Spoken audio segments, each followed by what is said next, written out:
party of the Klan, of those Southern Dixiecrats. The Republic.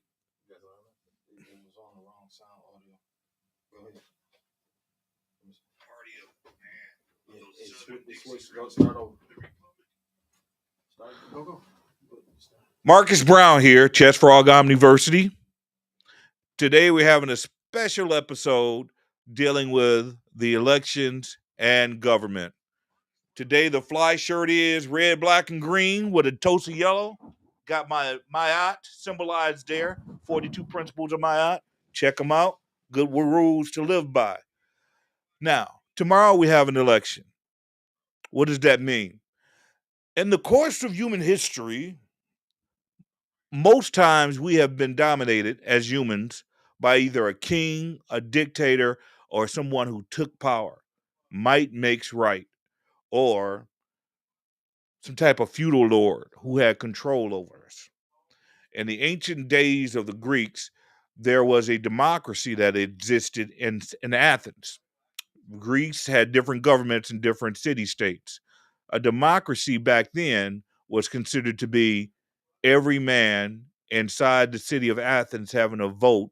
They would meet at a forum and they would decide whether they should plant this crop or whether they should go to war with this group of people. It was close to a democracy, but women didn't have the vote. So it was halfway a democracy. When the founding fathers developed this country, they created a constitution. And in that constitution, they made leeway or examples for other countries to follow because they use both the principles of democracy, which is not the word democracy does not belong to the Democrats, and they also use the concept of a republic. The word republic does not belong to the Republicans. The Republican Party traditionally was a conservative party. Republican Party was the party of Lincoln, quote unquote. He did not free the slaves, but he is the party that went to war over slavery. The Democrats at one point in time, before Kennedy, we had a lot of Dixiecrats down there that shared views with the Klan and some extremist groups about integration and social mobility and so forth. You got people out there that believe to use the word Democrat or Democratic is going against Republicans, and you got Democrats out there that believe to use the word Republic means that you're anti-Democrat. That's not the case. A democratic republic is a form of government operating on principles adopted from a republic and a democracy. As a cross between two similar systems, democratic republics may function on principles shared by both republics and democracies. A state that is both democratic and republic is an ideal that combines these concepts.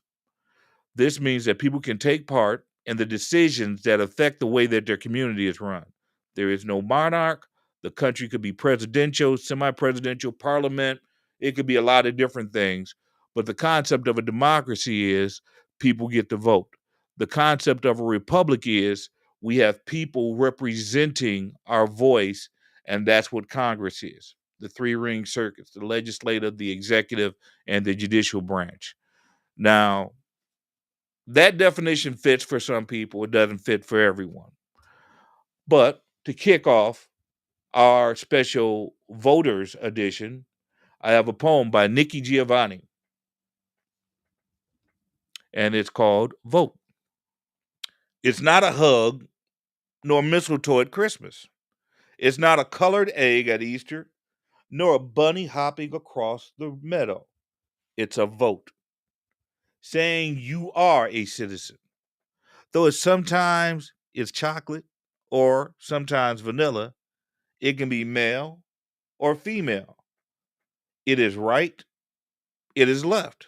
I can agree or I can disagree. But this is an important thing about it. I am a citizen. I should be able to vote from prison. I should be able to vote from the battlefield. I should be able to vote when I get my driver's license. I should be able to vote when I can purchase a gun. I must be able to vote if I'm in the hospital, if I'm in the old folks' home, if I'm needing a ride to the polling place. I am a citizen. I must be able to vote. Folks were lynched. Folks were shot. Folks' communities were gerrymandered. Folks who believed in the Constitution were lied to, burned out, bought, and sold because they agreed all men and women were created equal. Folks vote to make us free. It's not cookies nor cake, but it's the icing that is so sweet. Good for the folks, good for us. My country, tears of thee. That's Miss Nikki Giovanni stressing why we should vote. Tomorrow's election day, November 5th. Make sure that you have reset your clock because we just went through daylight savings time. Make sure you make a plan to get to the poll and make a backup plan in case the first plan falls through. I had talked with some council members a while back about making busing on election day free, and they pulled it off for a couple of our August primaries, but I'm not sure if busing will be free through the MTA tomorrow. But I think that all public transportation should be free across the country on election day, just to make sure that we're getting a full count of people's vote. What else do I think? Because I got a mind that thinks a lot of different things. We should be mailed out a sample ballot at least a month before election day so we can look at who we're voting for, what we're voting for, what's on the millage, so we can have time to research. I know as a young man, the first time I voted, I didn't recognize 90% of the names. I knew who was going running for president, and that was about it. Didn't care about who was a judge here or who was a provost there or this, that, and the other thing. Those things matter, especially in a presidential election. We have the Electoral College who gets the final say. If the public vote doesn't match with the electoral vote, guess what happens to your vote? They go with the Electoral College. It happened to Gore, it happened to Clinton. We got Trump and we got a Bush because the Electoral College chose those people for us.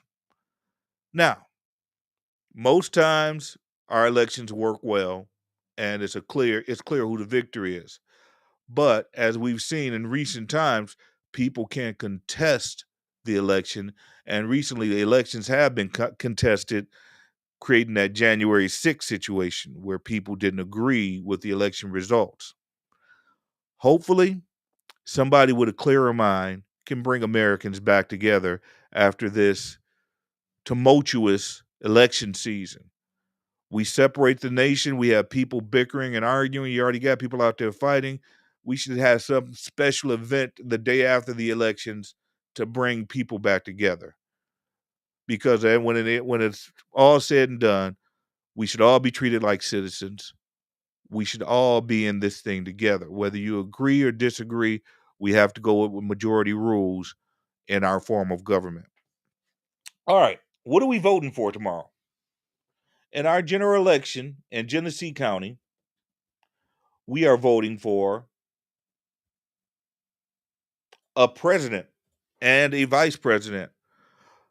We have 8 different presidential candidates listed on the ballot that I'm looking at. You have Harris Walsh, Trump Vance, Oliver and Mayotte, Terry and Broden, Stein and Ware, Kennedy and Shanahan, Kishmore and White, West and Abdullah. Cornel West is on that one right there. Can you state what parties they represent? Harris and Walsh are Democrats. Trump and Vance are Republicans. Oliver and Mayotte are Libertarian. Terry and Broden, U.S. taxpayers Green. Stein and Ware are Green. Kennedy and Shanahan are Natural Law. Kishmore and White, no party affiliation. And Cornel West and Abdullah, no party affiliation. If you don't know who you're voting for president, I don't know where you've been. You might have been under a rock or hiding, or might have been away, or I don't know, in a coma. But I'm not going to tell you who to vote for, but just make sure that you put your vote in. Yeah, I know the Electoral College kind of usurps it, but it's still important to vote because there are a lot of other races where our votes do count. For Congress, United States Senator, we have one vote that we can give to either Alyssa Slotkin, Democrat, Mike Rogers, Republican, Joseph Solis Mullen, Libertarian, Dave Stein, U.S. Taxpayers, Douglas Marsh, the Green Party, and Doug Durham, or is that Dim, Natural Law. Congressional United States Senators. Our representatives we get to choose this time for the 8th District. Rivet is a Democrat. Young is a Republican. Barcelo is a Libertarian. Little is U.S. Taxpayers. Kasha is Green Party. And Goodwin is Working Class Party. Now, before I get through reading all these names and who's voting for what, I want to recommend that you develop a strategy when you vote. I know that people don't have much time, but it's easy in today's world to Google somebody and either find out what party they are for or what their history is, especially when it comes down to some of these judges. So we got somebody on YouTube who's commenting. I don't know how to pronounce the first name, but last name Muse. They said, "Hey, LOL, I'm not voting tomorrow. Democrats are sneaky, Republicans are blatant, and the others have no real plan. I talked to Pete on the YouTube channel. Of course, my part was cut out. Too real." Well, you know what? As an American, it is your right not to vote. But if you don't vote, don't cry. If we get somebody in there that's a fascist, or if we get somebody in there that wants to give all your money away and wants to overtax you, it don't matter to you because you didn't vote.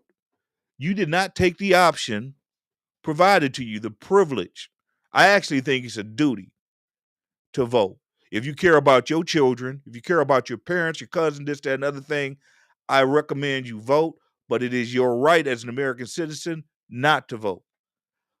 I'm stressing that we, especially African Americans and minorities, need to take part in this democratic process, and we need to be choosing who our judges are going to be. If you know you got a hanging judge and the judge did your cousin wrong and you see him on the ballot, are you going to vote for him? More than likely not, because you're familiar with him. But what if they did somebody else wrong? It used to be word of mouth carried the politician's name. They Now, said it's Yaz. oh, that's Yaz. How They you said doing, Miss Yaz? sometimes stupid wins. LOL. Yeah, sometimes stupid wins.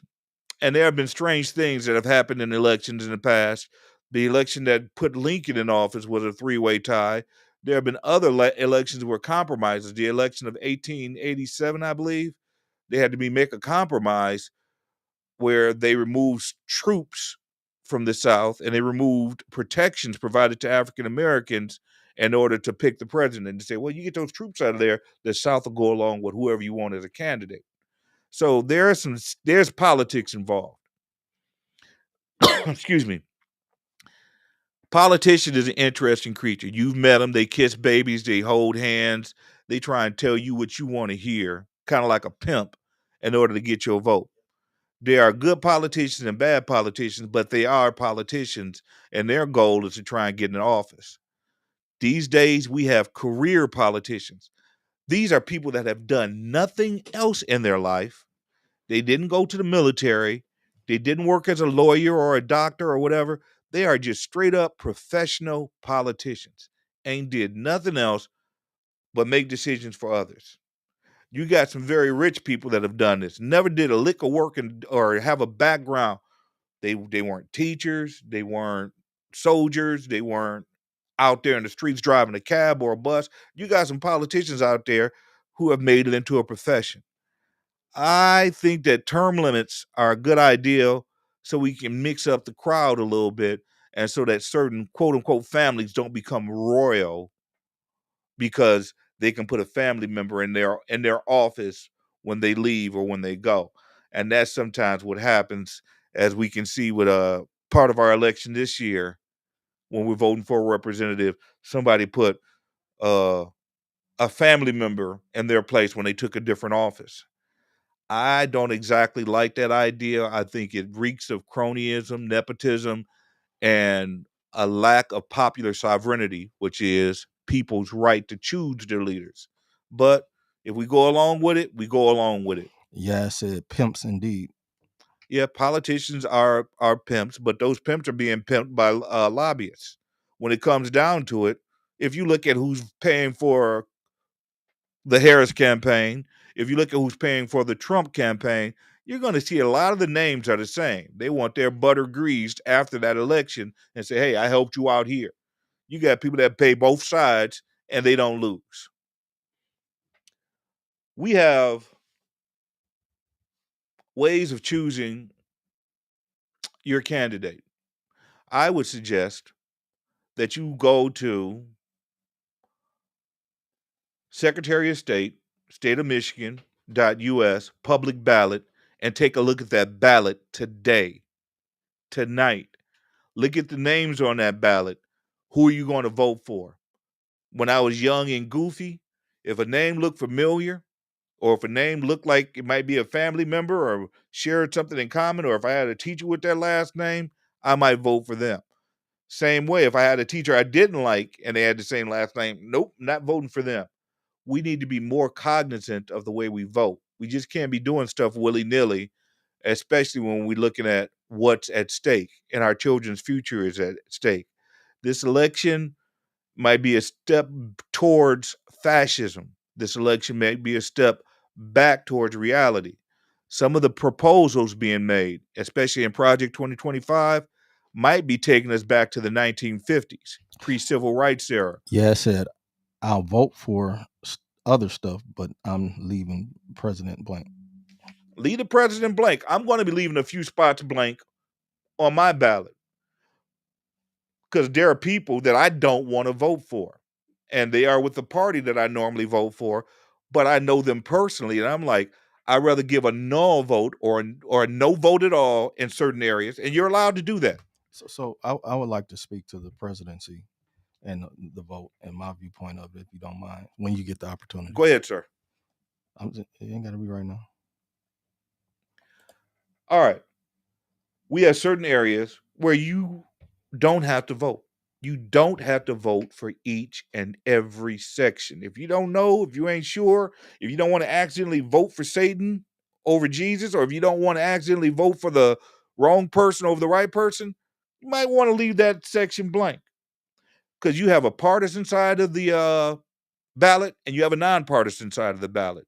You can vote straight Democrat if you want to, straight Republic if you want to, or you can individualize who you're voting for on that partisan side. Don't let them tell you you have to vote all for one party. Don't let them tell you that this is the way it has to be done. If they tell you that, tell them that you want to talk to a supervisor because you're not compelled just to vote for one party. You can vote Democrat here, Republican there, Green Party here. So explain that more, because depending on which election you're going to, it's called a spoiled ballot, because some stuff is just straight vote. You have to vote straight Republican, straight Democrat, depending on the election. It varies with different elections. With mix this it up, election, it's called a spoiled ballot. Well, it varies with different elections and what's being voted on. This presidential election, you're allowed to jump around. There's a partisan side where making it easy for certain people, you can go straight Democrat or you can go straight Republic. I don't think this is a good idea because it leaves other parties out. Libertarians, the Taxpayer Party, the Working Class Party, Green Party, whoever. It leaves them out of that option of just getting that full check and full sweep. If I had my druthers, if I had the voice to do it, you put the candidates there, I wouldn't even put down what party they're for. I think it's the responsibility of the people who are voting to know who they're voting for and why they're voting for them. Because there have been some goofy things that have happened in elections. We have up for election representative and the state legislator. We got Neely and Washaskovich. Let me say this correctly, Waskowiak. One's Democrat, one's Republican. I'm leaving that blank for personal reasons.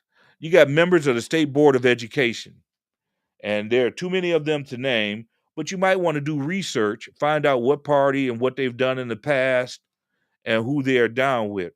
I see the name Snyder listed there, and I don't know if they're related or not to Herr Snyder, who poisoned Flint. Under the regents for the University of Michigan, you have Illich, Diggs, Myers, Vartanian, Chatterton, and Oatman. The reason why I'm going to vote for somebody in this section is because I know the family name, Illich, the owner of the Tigers, the Pistons, half of downtown Detroit. Mike Illich put up Rosa Parks after she got attacked. They're a rich and wealthy family, but they've done some good things in different parts of Michigan. There are other names there that look familiar and that I might go with. You have to make these choices on your own. For the trustees for Michigan State University, make it clear to the people, are you endorsing these people or are you just saying what you're going to do? I'm saying what I'm going to do. I'm saying that people So need are to. these endorsements to these people? This is my personal opinion. So you're not endorsing anybody? I'm not endorsing anybody. I'm endorsing people to vote and to make up their own mind. Just because I do it, it's not monkey see, monkey do. Just because one person does it doesn't mean you have to follow them exactly. You might agree with certain things that I believe. You might disagree with certain things I believe. That's what makes this country great, or the potential for this country's greatness is that people have the individual rights. They have freedom of speech. People can do things like not vote if they so choose. I don't think it's a good idea, but it is your right not to vote. Like one of our one of the people that chimed in said, trustees for the Michigan State University. Why is that important to me? I don't have anybody in college. These trustees make decisions about what happens at the university, what monies get allocated, and they also make decisions about what programming is going to be available. And yes, even if you don't go to Michigan State or U of M, they still have impact on you. All these schools have satellites around, and they are also under a federal mandate or guidelines when they were originally created to help the citizens of the state. The reason why they created state universities and colleges and public education was to help people with new technologies or information that will help farmers, that will help engineers, that will help just common citizen deal with certain things. You have an MSU extension. U of M has something similar where they go out into the community and help with medical issues, this, that, and the other thing. So those board members do matter. For the county prosecutor, there's only one person running. So that it doesn't automatically make them a shoe-in. If somebody has a write-in candidate and they do a great job getting their name written in, then the person who's incumbent right now won't automatically be a shoe-in. For the sheriff's office, we got two people running, and they are listed as Democrat and Republican. You make your mind up on that. Clerk and Register of Deeds, only one person running. You either vote or don't vote for them. Same thing with treasurer, and then we have the Drain Commissioner, where there we have two people voting. I recommend, if you don't know either one of them, do some research and find out about them. Surveyor, only one person running. County level, county commissioner, only one person running. Justices for the Supreme Court. Now, this stuff right here gets important. Depending on how these people make up their mind on the Supreme Court, might change the way that law is enforced in this state. Whether or not marijuana is legal, whether or not you have the right to carry a concealed weapon, that Supreme Court decides whether laws are being interpreted correctly, and they have the right to make decisions about those laws, about how money gets sent here or there between charter schools, private schools, and public schools. So that don't ignore those judge positions, because they make decisions that impact your life. Court of Appeals, you have two people running. That's where most cases go if you don't agree with the initial decision at a lower level. We have a circuit court judge handling a lot of federal stuff and higher than state level stuff. You have a probate judge, district court judge, and then we have community college. Now, someone pointed out to me yesterday that Mott Community Colleges services a majority of African American students, but there are no African American trustees on Mott's board. I think that really needs to be remedied. I was speaking with a gentleman by the name of Mr. Whitmore last night that provided this information, and I think that people should research this and make a choice that will have a direct impact on them. If you are not familiar with the African American experience, it's sometimes kind of nice to have somebody who is familiar with it so that they can better serve that population of students at Mott. Local school board, we have two candidates in my area who are running. I recommend people with the school board make sure that they are doing research. School board directly impacts what your children learn. I School wasn't board. trying to get you to stop saying names. I just didn't. I wanted people to understand and be clear that you weren't endorsing people just because you were saying names. Well, I got people that I'm going to vote for, but I think would be unfair. I think that people should be mature enough to make their own decisions. Just because I'm voting for Bozo and you want to vote for Ronald McDonald, the choice is yours. Whether you want Burger King, McDonald's, apples, oranges, this is your choice. And as an American individual, and me as a former social studies teacher, I think it's important that people make these decisions for themselves. Some people say like, nah, some people are goofy and dumb. You need to tell them who to vote for. That's not my job. That's not what I recommend. I'm going to make recommendations based on what might be needed in the area, like I did with Mott. I'm thinking that we need some more diversity on Mott's board for the sake of the community that that board's supposed to represent. So I am for diversity. Ooh, I said the D word. DEI, diversity, equality. What does DI stand for? I forgot. But there's a war on that right now. So I would be careful how you vote, but I just want to make sure that you do vote. All right. Beyond that, we talked about what candidates are out there. How do you do research on a person? I would suggest you talk to other people who might know them. If you have a friend that ran into this person or that person, ask about them. If you see a name that looks semi-familiar, call somebody and ask them, is this person related to such and such? Or do you know anything about that? Word of mouth is the best way because sometimes people vote automatically. My mama said, vote for this person. That's who I'm voting for. Hey, if your mama is the brain trust, go with her, stick with her. Whoever you respect or trust, stick with them. But if you don't know who to vote for and don't know these people from Adam, don't just check a name at random. I recommend that you go on Google them. If you can't find anything about them on Google, I highly recommend you do an image search, see what they look like. Is this a person that you want making a decision about you in the courtroom? Or is this a person you want to make decision that is going to be making decisions about what your child is going to learn in school? My system for picking is my system. Some people just randomly just choose. To each his own. That's part of the freedom of our democracy also. I think in the future, people should get an automatic ballot and there should be a hyperlink or maybe a phone app even. Shows you your ballot and you can click on the person's name and see what their past history has been. Have they ever been in the news? Have they ever been in a scandal? Did they make a decision that goes against your personal belief?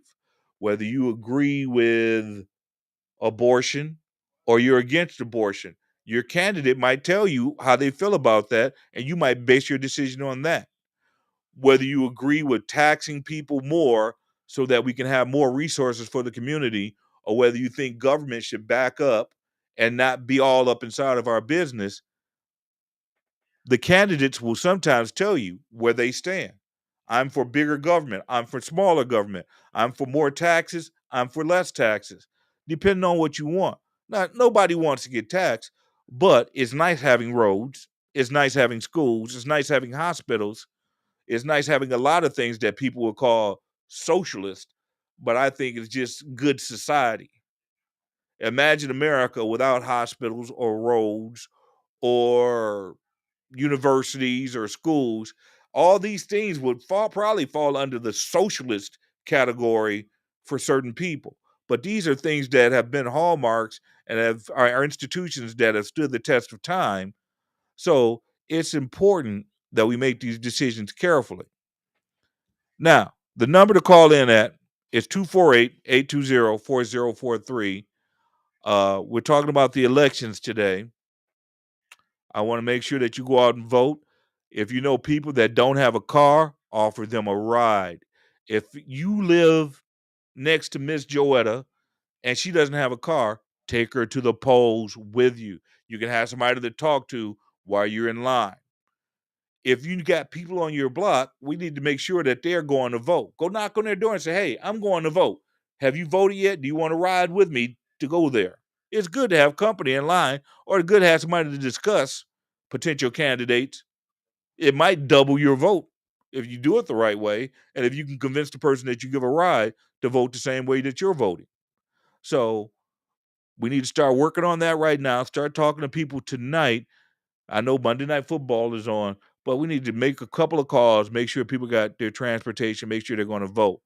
I beg and beseech the parents out there, the parents of new voters, make sure your children vote. If you got to take them to the polls with you, take them to the polls with you. Make sure your children who are over 18 are voting. Make sure that they are executing and exercising their rights.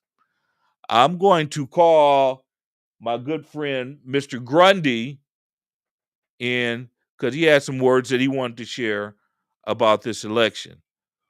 But while we are waiting for Mr. Grundy to show up, I'm going to read another poem about voting. Vote for me, I'm the best. Vote for me, ignore the rest. Vote for me, I know what's right. Vote for me and see the light. Vote for me, I'll lead us well. Vote for me because I'm swell. Vote for me, I know what you need. Vote for me because I can read. If that ain't pimp talk, I don't know what is, but that does sound like some phrasing that candidates would use. We have different things going on with this year's election. I think all elections are important, but I think this one right here is going to be more important than your average election. And again, I say, if you do, this is a poem by Margaret Block. Margaret Block, all rights reserved. This is for educational purposes. If you don't vote, don't cry. If you don't vote, don't cry. We told you before to vote or die. When things get really bad and you have to walk because you can't buy gas and your walk is longer, it's no longer all spiffy and spry, well, walk on, brother, because if you don't vote, don't cry. When you go to the store and prices have gone through the ceiling and hit the sky, and you're walking around cussing and complaining and telling everybody that these prices are too damn high and you don't know what you're going to buy, well, if you don't vote, don't cry. If you find yourself between a rock and a hard place and you can't pay your mortgage and you have to downsize to a small space and you feel disgusted and disgraced and can't keep a tear from your eye, well, if you don't vote, don't cry. If you get laid off of your job and things for you were already hard, and you know that they sent your job to another land, and all you can do is throw up your hands and ask God why, well, if you don't vote, don't cry. If you get pretty ill and can't go to the doctor because you can't pay the bill, not to mention buying those expensive pills, and you feel like you're going to die, well, if you don't vote, don't cry. If you go off to school and you complied with all the rules, but you can't get a grant or a student loan, and you have to pack your bags and go on back home, and you're all angry and upset and tell your mama that the world is just passing you by, well, if you don't vote, don't cry.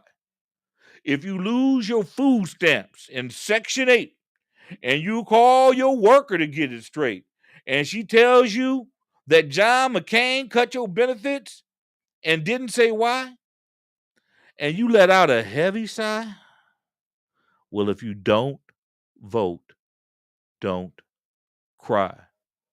We already told you, vote or die. Looking for callers, call in 248-820-4043. Hit us up at Out of the Mud Incorporated. Tomorrow is election day. Make sure you are doing your part. Make sure you at least convince or talk to one person about voting tomorrow. Whether you think they're going to vote with you or against you, I recommend you get somebody that's going to vote similar to you and try and help push things in the right direction. But if you don't vote, let that be the word for tomorrow. If you don't vote, don't cry. Don't complain about your snow not getting shoveled or lights being out or this, that, and the other thing happening. Mr. Grundy, you wanted to chime in, but history of elections, I'm going to send you, or I'm going to tell you about 5 elections where the Electoral College did not match the popular vote. And a lot of people, this is kind of controversial. The Electoral College is a group of people, they're not selected by you or I. They're selected by bigwigs and people that hold clout with the different parties, usually Democrat or Republican, and they get to choose these special voters called the Electoral College. The Electoral College is supposed to help simplify voting, but with the technology we have right now, the Electoral College should probably be done away with. We have the technology now where votes can be compiled a lot easier. People are scared that this might lead to cheating, this might lead to that. But right now, we have an artificial system in place. That concept of a republic is because this nation was so big that we sometimes had to send a representative else to Washington to look out for our needs and our interests. That's the way this government was developed. We're doing the same thing with the Electoral College because trying to go across the entire country and count every single last vote, it gets done nowadays, but they rely on the Electoral College. Most times the Electoral College matches the popular vote, but there have been a few times, especially in recent history, where the Electoral College and popular vote did not match. One of those elections was the election between Hillary Clinton and Donald Trump. One of them won the popular vote. They won the people's vote, but they did not win the electoral vote.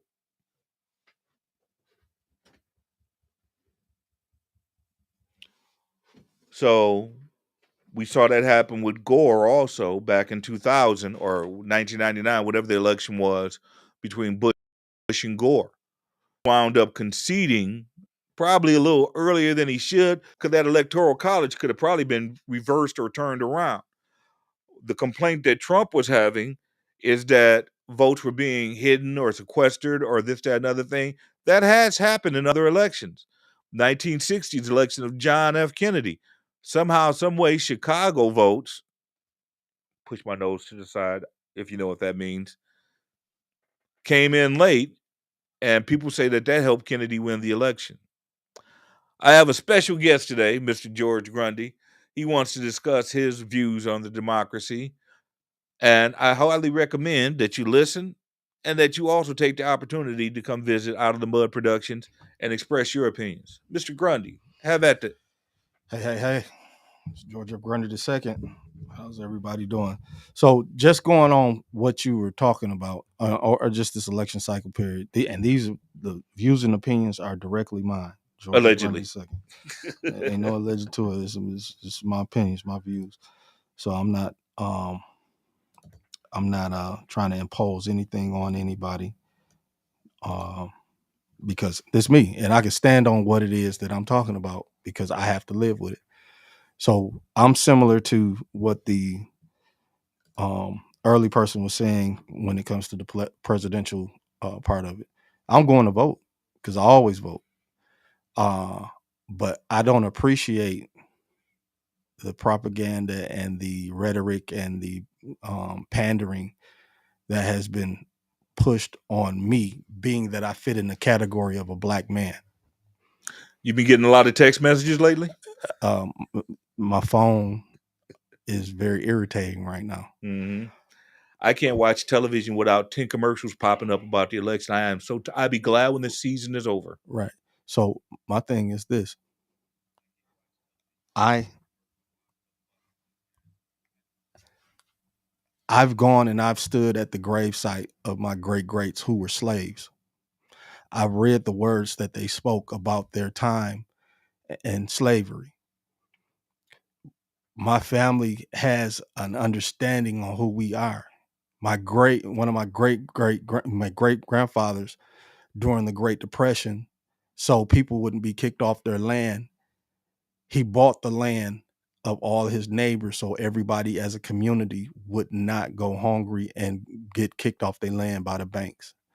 I have another grandfather, my namesake, who was one of the first Marines to integrate the Marine Corps. And so, why you nod your head like that? Well, there were officially after World War I, African Americans were allowed into the Marine Corps, but before then, there were a He few. was a Montford Point Marine. They lied about Montford Point Marine, period, point blank, began the story. He was one of the first. He was in the first segment that was officially recognized. So, however you want to put it. So, period. My other grandfather was in World War II, and he was a huge impact in his community down in Louisiana. So, in short, I'm saying I understand where I come from as a man. My father is very deeply in my life. I grew up with my father. He still guides me and gives me advice and direction. We don't agree on a lot of stuff, but I still respect his authority as my father, period. That being said, and me being who I am, I don't allow anybody to just put me in a corner and tell me I got to do something because I've had people from the streets tell me they was going to kill me. I've had people from the military tell me they was going to kill me. I had folks try to kill me. So I'm saying the threats and the fear and all that other Anybody in the stuff. studio? Well, that's relative. Those threats are something that I've had to deal with all my life. And just because a threat comes to me doesn't mean I'm going to make a decision to pick evil versus evil. Because in my opinion, and based on policy and based on everything that I've read or seen or heard about policy, there are certain things that in the front look good, but once you get into it and then you accept that, it's like, why would I accept something like this as policy? People can have and do what they want to, but I'm not going to get involved with a fight that isn't even my fight. It's just a fight to gather me and to do some kind of Texas two-step and say we got them together, but now we got you. Now we don't need you after the fact. And that Reginald Lewis, who helped was Jesse Jackson run for president. Mm-hmm. He's considered the first black billionaire, or had the first billionaire merger in corporate America when it came to what he did with Beatrice Foods. Something happened to him and he just fell off the planet. Okay, you got what W.E.B. Du Bois did to Marcus Garvey. You have what the government and others did to Malcolm X, and then what Malcolm X told us to consider about white liberals. No, right. I want to finish my point. Right. About white liberals. And so on and such. We have these different things that I'm reflecting on what has happened. I'm not reflecting on no dreams or things like that. And then when people stepped aside and allowed Dr. Martin Luther King to be assassinated, when folks had information and knew things. I'm not accepting anything just because people put fear in front of it, just because it's fear mongering. I wouldn't be who I am or stand on what I have now, because my experience personally is that adversity is going to come, period, and you can't control that adversity. You can only control how you respond to it. Now, my family has defended against the circle of brothers. They defended against organized crime. They defended against different things, the men in my family, and stood on it. And whatever the consequences were going to be from those things, we stood on it. So if the country makes decisions that causes a collapse, that's the country's fault, not mine, because you didn't include me in it. You didn't ask me to come to the table in the first place. You didn't ask for my opinion in the first place. You just used my labor. You just used my ability to do for you. You put me out of the mainstream of being able to be successful in order to get stuff done. And you just wanted to what's the thing? Fire. Uh, you know, it's a term people are using a lot today.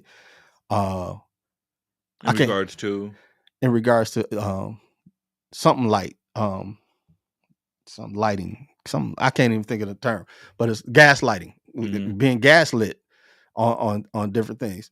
So if I'm not going to, if for me, I'm considered disabled through the VA and through Social Security, but I go through hell through both of them, because it's as if I'm not the doctors that wrote on a paper what's wrong with me. I got issues.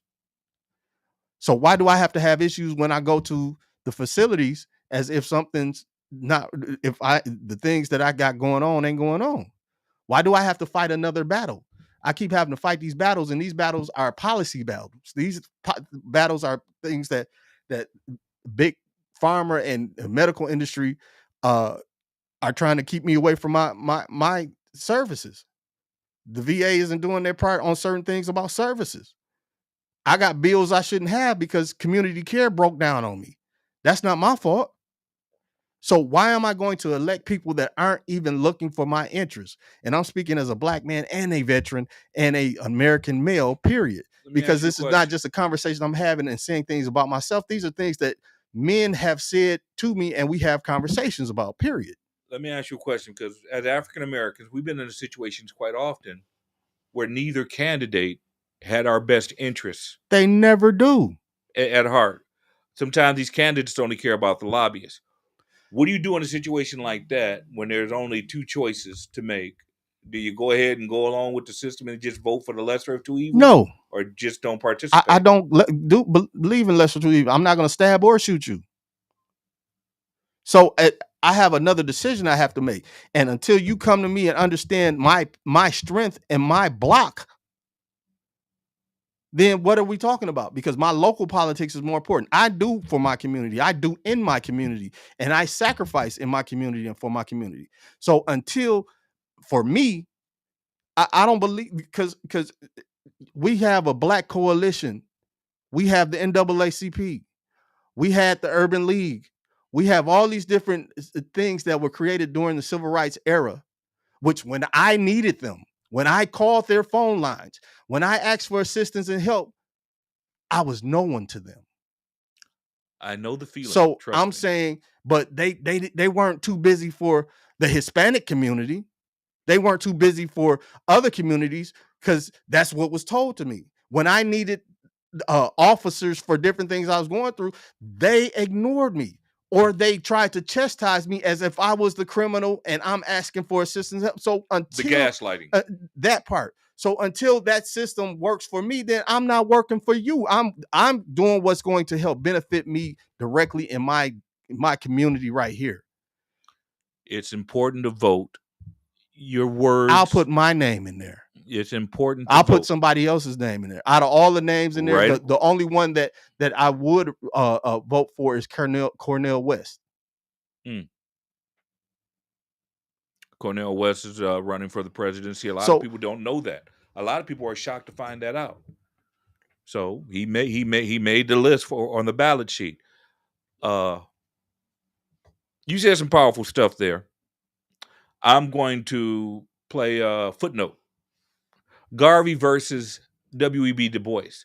Back in the days, if you don't know, Marcus Garvey created the UNIA, United Negro Improvement Association, and he bought ships and he started newspapers and he was talking about Black pride. He was the first major person to start talking about Black pride, Black history, and a lot of other things. Pan-Africanism kind of starts with Garvey. W.E.B. Du Bois is said or accused to have sabotaged, backstabbed, snitched, did some funny stuff with the government that wound up putting Garvey in jail or did not support Garvey. We got a caller. We'll get back Caller, to the can you WEB hear me? Garvey thing. Caller, can you hear me? Yes, it's Yaz. How you doing there? What's your name? Put your headphones. It's Yaz. Oh, how you doing there, Miss Yaz? Don't call Good, you how Yaz. about you? I'm doing Yeah, spectacular. can you hear me good? I can hear you. I need to come pick up some eggs and Oh. gonna tell everybody else to come get your eggs from Yaz. No, well, it's getting dark, so now I'm getting less eggs, but I do have some eggs that I can bring to you. But so I was saying that I got on that Jubilee YouTube because they put out a ad or a call out for undecided Michigan voters, and I was leaning towards Jill Stein. So when we got in there, it was a surrounded, and they had Pete Buttigieg, the guy who ran. He's the gay man who ran for president against Kamala or whatever. So he basically sat down and tried to convince us to vote for Kamala. And I kept it super real. And they made sure to cut all my shit out. They didn't keep any of my stuff in there. Because I was like, the first thing I asked him was, have you ever gotten a shutoff notice for power or water? And he said no. And I was like, well. Hold on so a then second. I just went off on a whole Mr. Grundy, about make that. sure we about edit how this I've part been out. Just kidding. Don't you dare. Don't you dare. So I went on this whole little tangent about how it should be illegal to turn the power off and the water off to an occupied house, no matter what. Like that. Why you that's basically just punishing poor people? Now you tearing up whatever food might be in their refrigerator. Who is that benefiting? Who? I feel like somebody got to be laughing in the room every time somebody. What is happening? Why are we turning off the power and stuff to people and stuff like that to the houses that are occupied? This is America, and I told them, I was like, there are basic needs that need to be met for every person. We all need air, water, food, a house. It should be illegal to be homeless. Being homeless should be illegal. There's a list of 30 rights that the UN supposedly says all humans are supposed to have. We're supposed to have a right to housing, a right to water, a right to protest, a right to move, a right to education. If you look up the United Nations human rights, the 30 human rights that are supposed to be guaranteed, life is one of them. Whether it be life from water, life from having housing, life from having education, it's on that list. I am surprised because I think Flint has the right to go to the union and say that we're not being provided with water, we're not being provided with representation, we're not being provided with a lot of different things. So yes, and I think they told Pete Buttigieg that I was from Flint because he started talking about water all weird, like he wanted me to bring up that I was from Flint. And I'm like, what is this? Y'all feed him information about me? And I was like, what the hell? But freaking, I was just like, so going off of what you're saying, important. I told him I would vote for Kamala if she come out saying some smart shit in the next couple of days. And he didn't. They cut that whole shit. I told him money was fake. Yes, I was like, we got a take a breath. Take a breath. Maybe that's why they cut me out. People don't want to listen. They really don't want to listen. I think you need to have your own show. You got a lot to say. You should have your own show. You got to take a breath. Don't want you to pass out. I'm breathing just fine. I know you're breathing because you're talking. So I get it. I'm just talking loud. It ain't the loudness. Is what is it? Put some commas in it and a period and other things in there. Y'all, well, people watching or make online, it lyrical. You better hit the slow. Hit the slow down button.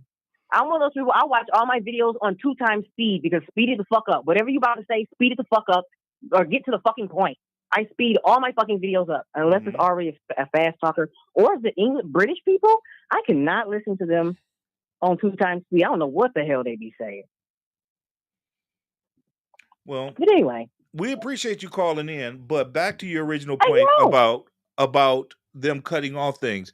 Laws have seen at one point in time, I can't remember what year it was, corporations, companies were given human status. That means that they get treated like a human being. They have the rights that human beings have to sue other people, to do X, Y, and Z. It used to be corporations were this artificial entity, but now corporations have evolved according to the law. If you look at what lobbyists do, if you look at what a lot of politicians do, they take that lobbyist money and they do the lobbyist bidding. Right.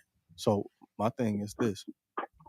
Yeah, I definitely, there was definitely more I could have said to that man, but they vote you out after a little while. But all the people in the background, Jubilee does not know how to edit a video because I ate that man up.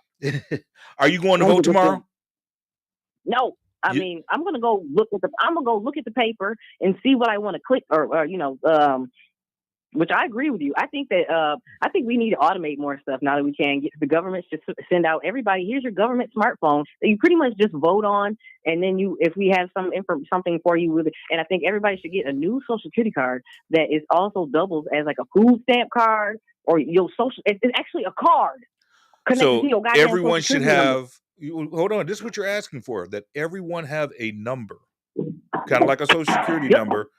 And that they be allowed to vote through that number, and that they be allowed to apply for benefits through that number. That number follows them everywhere. I don't know. There's something in the Bible about that, but I'm not going to preach right now. I wanted to comment. Hello. Yeah. I wanted to thank you for calling in, and we appreciate you following the show. The human rights that I was talking about do list housing and do list a number of other things that we have a right to. Right to life, equal before law, no torture, and freedom. We're going to let you go, caller, so we can get another caller in here. Call 248-820-4043 if you have any comments, or you can comment online. Appreciate you, sis. We'll be talking soon. Right to asylum, no slavery, right to a trial. You're innocent until proven guilty. Freedom of thought, freedom of religion. You have a right to own things. Freedom from education, freedom from discrimination, right to education, to be treated fairly, right to a nationality, right to not be unfairly detained, freedom from slavery. You have a number of human rights out there that get violated in the United States, but the UN is scared to challenge the United States. Somebody was saying that Flint should have went to the UN and saying, "Hey, we're not being provided with water. We're not being treated correctly." I believe Flint did go to the UN. There were representatives from Flint. And what did the UN do? I don't know that in full, but I believe Miss Claire and some others went to the UN. I don't think the UN is afraid of the U.S. and they basically back whatever. I don't think the UN is afraid of the U.S. I think that the UN is a collective. It's like, yeah, but we impose our power on it. Just like there's a situation right now. You got people literally being bombed and killed and being deprived of food in a certain part of the world. I don't want to be called anti-Semitic, so I'm not going to speak directly to it. But somebody should intervene there. Somebody should intervene when unarmed people, women and children, in hospitals are being bombed and people being killed. Now, I don't know. I don't know all the ins and outs of the politics, but isn't peace better? Wouldn't it be better to broker a peace? But there can't be a peace brokered because of the history that's over there. There are some strange things that happen, and the UN normally favors European nations, usually favors corporations, and allows slavery in Africa to this day, allows the royal families of certain Arabic countries to continue to hold slaves or to take and capture people. You got human trafficking that's going on that the UN should get involved in, because most of this human trafficking is coming from it too. Who is the UN going to get in order to support what they want to do? Money talks. Who are the bodies that they're going to get in order to go support what they want to do? it's going to be U.S. troops. So anything Okay. that goes on, look, other countries don't go in and make major moves to move the dial. They always get us. Maybe the UN. Well, I don't want the UN to get its own They army. I don't always get want them to us. have their own They army. have their own military arm. I think there should be a rotation about who. There should be an agreement on what's right, what's wrong. Let's stop this war and keep the people separate. They did that in Bosnia Herzegovina. So to my understanding, they do have an understanding because they're linear with the trilateral commission. So when Can you explain the Trilateral Commission? it's a group, to my understanding, it's a group of those that are considered in the 10% or 1% crowd, or very high end politicians and corporate leaders and world leaders that agree upon what the next 100 to 200 years is going to look like based on policy, and they pretty much create the map and the game on what's going to happen. We're going to keep taking gold and resources from Africa and sending it to the rest of the world. Everything else, it's a magic trick. So they decide what's going to happen. They put certain language or verbiage or propaganda out with the world. What was the name of people again? NATO. So NATO looks like they're doing certain things, but they're always controlled by what the decisions are and the policies are of people like with the Trilateral Commission or the Bilderberg Group and so on and such. And so the game is stacked against the agreements that we have are to get along, be along, as long as they don't cross our line. I don't want to get too geopolitical because, but we have let's to keep it. Let's keep it in the long run. We have to, or the short run, we have to, because this is the other thing about it. As you said that certain rights to a nationality. What is the nationality of Black Americans that Black Americans that have the history of being from the descendants of slaves? What is our nationality? I'm from Detroit. That's all I know. So that just proves the point. You're lessening the doggone conversation by saying that and making convoluting it. But I'm saying I consider myself. Somebody asked me this the other day. I consider myself Black. My children might consider themselves African American. Our great grandparents were called colored or Negro. What is our nationality? I call myself Black. Now, that's not a nationality. It's what you're not going to let me determine what I can be called. I can't name myself. I'm basing it off of what you said.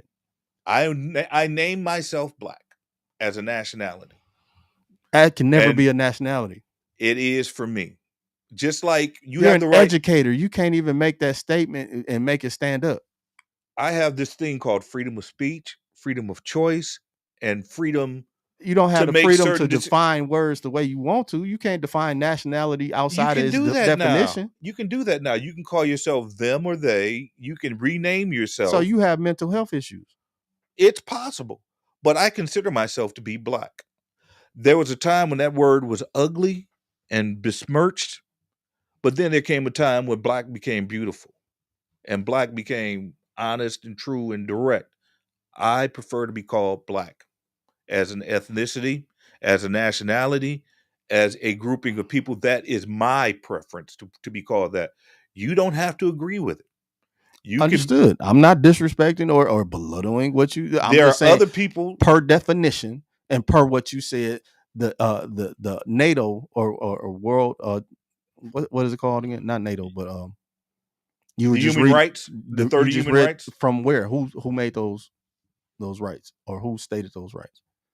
They were decided upon by I'm trying to remember the name of the commission because Eleanor Roosevelt was a part of the commission back in 1949. What's the name of the building in New York? That World Trade Center.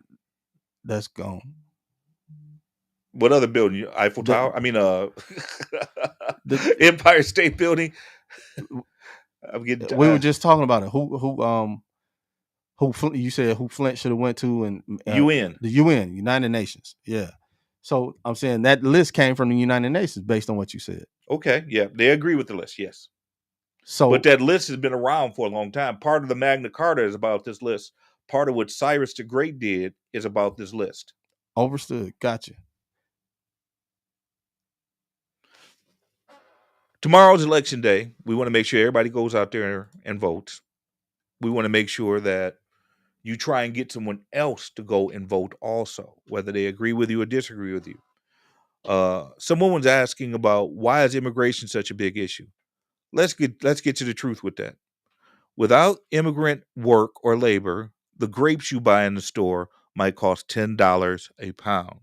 Without immigrant populations serving certain parts of our economy, you talk about inflation. We're talking about major inflation when it comes to agriculture and certain other jobs that get done in this country. Why are we allowing so many immigrants right now? The hope is that some people have is that these immigrants wind up in certain areas, and those areas get to claim them as populace. The last census did not ask you. The last census did not ask whether you were a citizen or not. The last census did not ask if your parents were citizens. All censuses before the 2020 census asked if you were a U.S. citizen. They asked if your parents were citizens. This new census doesn't ask that.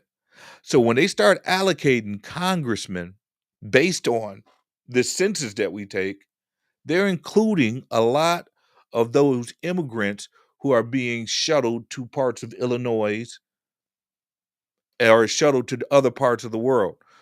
I got a 2 sign right there. Does that mean peace or pause or 2 minutes? 2 minutes. So that's part of the immigrant argument that a lot of people are taking up right now, because they see that immigrants right now might not have that impact, but in 10 years, those immigrants are helping bolster certain states.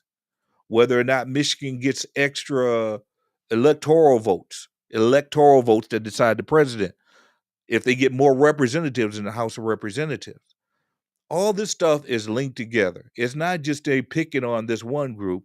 These people are scared and on the run about the impact of new populations. You have to remember, at one point in time, Black folks didn't have the right to vote, and we were considered 3/5 of a human for census and election purposes. Not that we were voting. The 3/5 compromise. Right. The 3/5 compromise in the Constitution says we're only going to count 3/5 of the slaves as population. Which has a lot to do with the electoral. Has a very lot to do with it.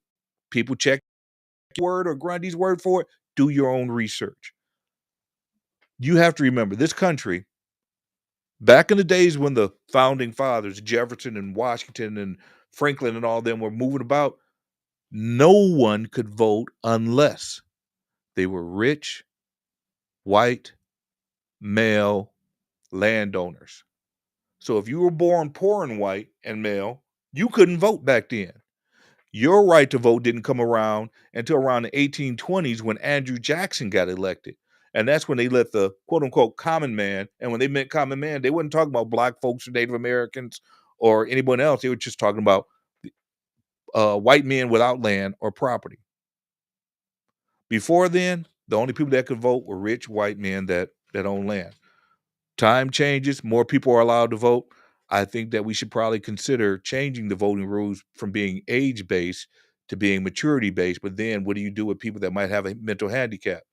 There are some kids out there that are more intelligent, frankly, than some adults. I want you all to go out and vote tomorrow. I want you to try and take somebody to vote with you. I want you to consider your ballot honestly, because it's going to have an impact on all of us and all of our children. So I hope you guys are best. I hope that we can reunite after the election, no matter who wins. At some point in some place, I do have a piece of patriotism that says we are all Americans. This is one nation. I served my country the best that I could. I want you to serve your country by going out to vote tomorrow and taking someone with you. Until next